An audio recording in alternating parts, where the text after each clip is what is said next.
Welcome to the Kottke Ride Home for Friday, October 9th, 2020. I'm Jackson Bird.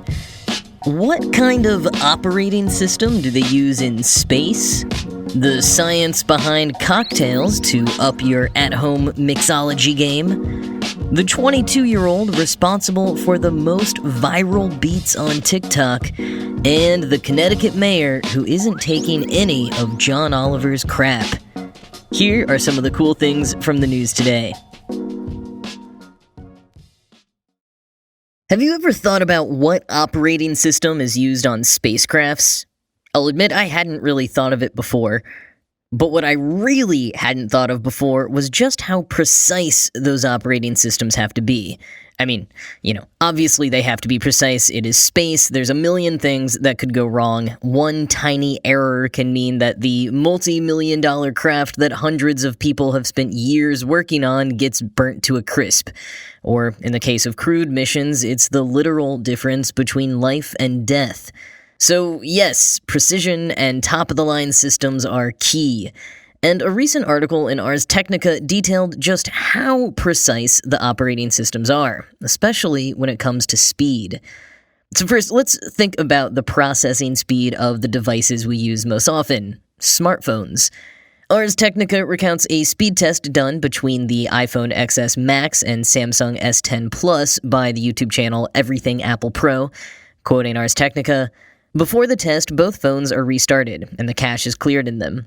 Samsung opens all the apps in 2 minutes 30 seconds, and the iPhone clocks in at 2 minutes 54 seconds.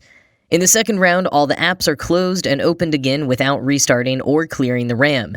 Because the apps are still in RAM, Samsung finishes the opening in 46 seconds, and the iPhone does it in 42 seconds. That's a whopping 2-minute time difference between the first try and the second. But if the phones had to run the kind of real-time operating systems used for spaceflight, opening those apps would take exactly the same amount of time no matter how many times you tried it, down to the millisecond." End quote. And engineers working on space-grade operating systems have to know exactly how long every single task takes and what exact effect things like clearing the RAM will have on the time it takes to complete tasks.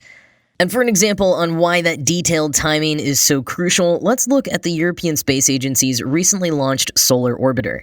Quoting again, "During its mission, Solar Orbiter will get 10 million kilometers closer to the Sun than Mercury. And mind you, Mercury is close enough to have sustained temperatures reaching 450 degrees Celsius on its sun-facing surface. To withstand such temperatures, Solar Orbiter is going to rely on an intricately designed heat shield. This heat shield, however, will protect the spacecraft only when it's pointed directly at the sun. There's no sufficient protection on the sides or in the back of the probe. So, accordingly, ESA developed a real-time operating system, or RTOS, for Solar Orbiter that can act under very strict requirements. The maximum allowed off-pointing from the sun is only 6.5 degrees. Any off-pointing exceeding 2.3 degrees is acceptable only for a very brief period of time. When something goes wrong and dangerous off-pointing is detected, Solar Orbiter is going to have only 50 seconds to react. "We've got extremely demanding requirements for this mission," says Maria Hernick, head of Flight Software Systems section at ESA. "Typically, rebooting the platform such as this takes roughly 40 seconds. Here, we've had 50 seconds total to find the issue, have it isolated, have the system operational again, and take recovery action." So to reiterate, this operating system, located far away in space, needs to remotely reboot and recover in 50 seconds. Otherwise, the Solar Orbiter is getting fried. End quote.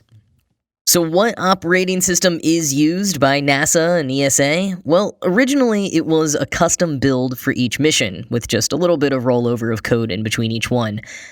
But in the late 80s, a company called Wind River built a real-time operating system called VxWorks, which quickly became the favorite of NASA's. VxWorks has a bunch of sort of safeguards built in, like its proprietary semaphore system that makes sure tasks are interlocked or synchronized. And there's a similar operating system called RTEMS that's in use by the European Space Agency. That one was actually originally developed for US missiles. They're incredibly similar, and sometimes the ESA has used VxWorks and NASA has used RTEMS. And a few years ago, another operating system hit the scene, Space Chain OS. Bitcoin core developer Jeff Garzik's idea to build Bitcoin resiliency in space has been making headway by taking advantage of the nano-satellite revolution happening. Quoting again, Garzik envisioned putting a ring of microsatellites on Earth's orbit, and those satellites could be connected via an intersatellite link that would store and broadcast the blockchain data. End quote. To date, SpaceChain has placed multiple nodes in space, one of them thanks to SpaceX, and the ESA has even invested in it. But a lot of engineers are more skeptical that it will ever become the next standard OS at any point. They want to see it offer something that Artemis doesn't in terms of functionality, and they emphasize how long it takes for new software to go through the testing and certification required. Plus, VxWorks and Artemis have already been working on taking steps to head in some of the more innovative directions of SpaceChain. And if you want to hear more about some of those steps and just generally go way more in depth on each of the three operating systems, I recommend reading the quite long but very interesting Ars Technica article, link in the show notes.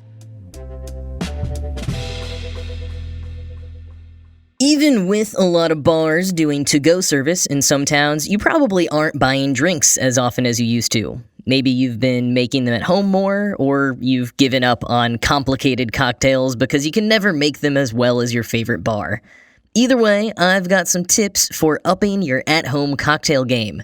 And if you don't drink, many of these are still relevant for zero-proof drinks and just delicious libations in general.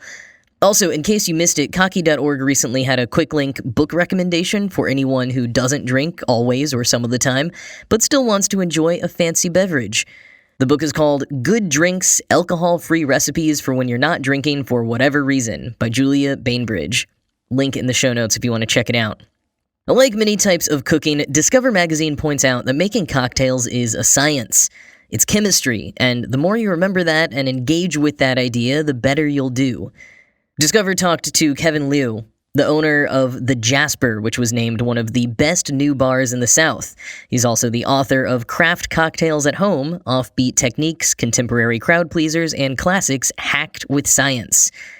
Liu says one rookie mistake is focusing on ice in the wrong ways. If you want to add ice, or if a recipe calls for it, don't get bogged down by trends, like those big squares or spheres that are supposed to not dilute your drink as quickly that are really popular right now. Leo says, honestly, if your goal is to cool your drink without diluting it, you should just put the whole drink in the freezer itself. But if you are going for ice, you need to pay attention to your water quality. Does the ice actually taste good? Was it made with filtered water? Extra flavors coming from the ice is more of a concern than the ice diluting the drink as it melts. And if you want to test it, you can literally just melt one of your ice cubes in a cup and drink it to determine if it's high quality enough to be used in your fine cocktails. But seriously, dilution isn't all bad. Ice can do a lot of work to change the overall composition of a cocktail, for the better. Quoting Discover, "The booze we drink is made with ethanol, the same kind of stuff we put in our gas tanks. And it has a significantly lower freezing point than water. The ice in your freezer is also typically much colder than freezing temperature. That means that you can stir in ice and bring drinks down to below 32 degrees Fahrenheit without creating a slushie.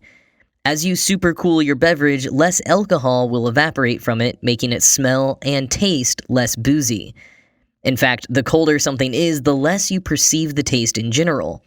For example, your martini is mostly booze, but because it's typically served at more than a dozen degrees below freezing, it doesn't taste like sipping a bottle of room temperature vodka. Shaking ice into a drink instead of stirring it also adds air bubbles, which changes the mouthfeel, while also dramatically lowering the temperature. If you're dealing with a subtle alcohol flavor like gin, you could lose many of the drink's pleasing notes. Meanwhile, all that shaking will also melt more of the ice, diluting the drink more than the stirring would. But dilution isn't always a bad thing. Too little dilution and you'll lose the aromas amid the strength of the booze. Too much and you'll have a weak drink. In both cases, how you use your ice makes all the difference. Mastering this balance between temperature and dilution is key to creating bar-level home cocktails." End quote. But ice isn't the only thing to pay attention to. Another key component of cocktails, juice. Leo says fresh juices like lime and lemon juice squeezed fresh from the fruit themselves are vital because as citrus juice ages, it oxidizes and loses flavor. So opt for the real thing whenever you can, as opposed to those little plastic bottles you can get at the supermarket. And as for carbonation in cocktails, it's not just to cut the power of the liquor, it can change the acidity and aroma of the cocktail as well. Quoting again, carbonated water is simply H2O that's been force pressurized so carbon dioxide dissolves into it. When you mix a carbonated beverage into your drink, that pressure is released, and the carbon dioxide starts coming out of solution. Tonic water, or cola, for example, can add a bit of a bite, which is why they balance well against certain kinds of alcohol like rum or gin. But as the carbonated beverage releases its air bubbles, they also create a pleasing tingle on the tongue. And when those same bubbles erupt at the top of your glass, they release the aromas from your beverage into the air, pushing them up toward your nose. There, they can actually alter how a drink tastes as the olfactory receptors in the nose work together with your taste buds. End quote. And like the difference that higher quality water has on ice, different brands and types of carbonated water will have totally different but subtle impacts on your cocktails. Experiment around. And finally, Leo also recommends a certain order for mixing cocktails. The cheapest ingredients first, but ice always last. That way, if you mess up and have to start over again, you haven't wasted your most expensive ingredients, and the ice goes in last so it has less time to dilute the drink. So there you have it, a few science-backed tips to try out at your home bar this weekend.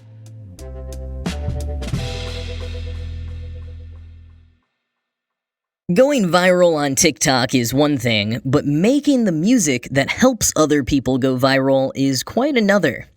The Verge recently interviewed Ricky Desktop, a 22-year-old responsible for several of the most viral tracks currently being used on TikTok.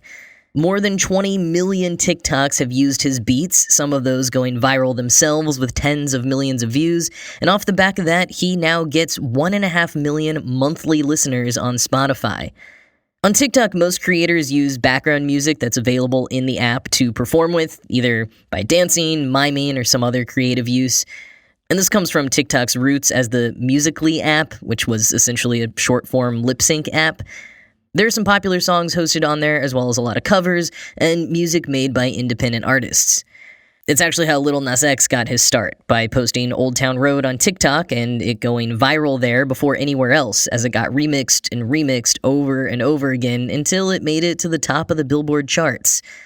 Ricky Desktop isn't looking for his Old Town Road moment, however, but he did approach TikTok with a mission. After graduating from college last year, Desktop, a multi-instrumentalist since his early teen years, was originally trying to make it with short raps about tech platforms like Venmo and LinkedIn. Then he heard some advice from Gary Vee to musicians saying that if they're not on TikTok, they're doing something wrong. And like many men aspiring to make it big in the creative tech world, Desktop heeded Gary Vee's advice and started creating beats specifically engineered to go viral. Here's how he described his strategy to The Verge. Quote, "You need concrete sonic elements that dancers can visually engage with on a person-by-person basis. I know that sounds super scientific, but that's how I think about it. If you're trying to make a viral beat, it's gotta correspond with the viral dance. In order to lock in on that, you need elements of the music to hit. So, for example, I have this beat called the dice beat. I add a flute sound, which in my head I was like, okay, people will pretend to play the flute. And then there's this dice sound where they'll roll the dice. It was super calculated. I would create the music with the dance in mind." End quote. And if you've spent any time on the app or seen TikToks reposted somewhere, you've probably heard his beats without realizing it. I had never heard any of them by name. The Shark Boy beat, the Chicken Wing beat, the Dice beat. But as soon as I played a few TikToks that used those beats, I realized I had been hearing a few of his trademarks everywhere. He says 2 of those trademarks he pioneered are the triple whoa and the water drop. The triple whoa is a triple version of a popular dance move called the whoa, where TikTokers sort of wave their arm as the beat drops. Desktop knew people would be into the opportunity to master the skill of doing it 3 times and then show that off. A well-engineered idea to make his beats more popular.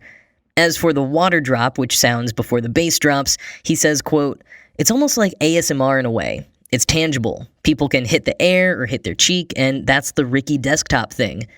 A lot of people have been copying me, which I don't care because I was the first one, I think at least, to make it popular.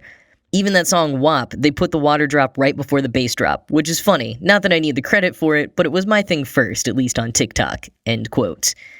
And that is the sound I realized I had been hearing everywhere. And if he's right, maybe it wasn't all of his beats, but it's definitely something I associate with popular music of the last year or so. Here's what it sounds like in his track, The Boat Beat.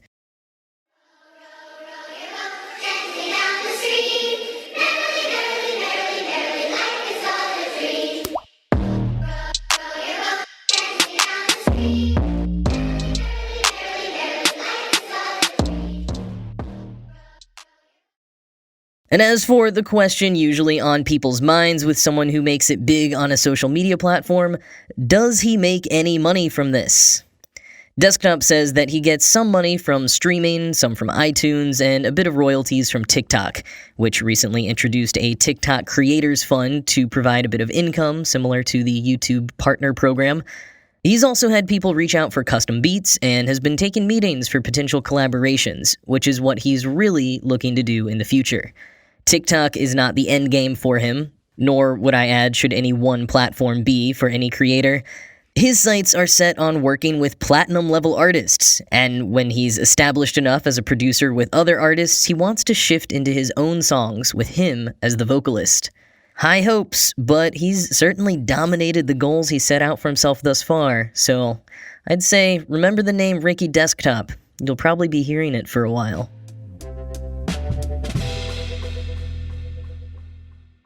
One last quick thing for you today. As of last night, a sewage plant in Danbury, Connecticut is officially named after John Oliver. Danbury Mayor Mark Boughton and Oliver have been trading barbs back and forth for a few months ever since Oliver ribbed the town on a Last Week Tonight episode about discrimination in the U.S. jury system. He went on an aside rant about Danbury, which was once voted the second best place to live by USA Today, saying some colorful things about how much he hated the town for no explicable reason, just for a laugh. But then Mayor Boughton posted a response video from the Danbury sewage plant, saying that they were going to rename it the John Oliver Memorial Sewage Plant, because it's full of crap, just like John. They had some stipulations, though. There was some back and forth about Oliver donating some charity money and needing to be present for the naming ceremony, during which time Mayor Boughton said, "Don't worry if you can't make it, we'll just name this porta potty the John Oliver Shithouse instead." But yesterday, the Danbury City Council officially voted to rename the sewage plant after Oliver, so it is official now. The John Oliver Memorial Sewage Plant in Danbury, Connecticut has become a reality.